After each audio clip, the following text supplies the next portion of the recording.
Hello everyone and welcome back to another video from Finance and Crypto Guide.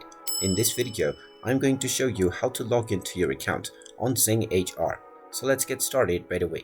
First of all, open up your web browser and then in the address bar type in zinghr.com and press enter. You will now be taken into the official website for Zing HR. Now from the homepage, click on the login button at the top right corner and you will be taken into the login portal. Just type in your company code within the company code section and then enter your employee code underneath.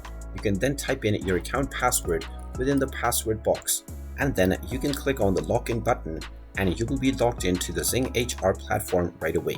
In case you have forgotten your password, you can click on Forgot Password option underneath and you will be allowed to reset your credentials. And there you have it. That is how easy it is to log into your account on Zing HR. If you find this video helpful, make sure you hit that like button and subscribe to our channel if you haven't done so already. Also ring that notification bell to never miss another update from us. Thank you for watching and I will see you again in the next video.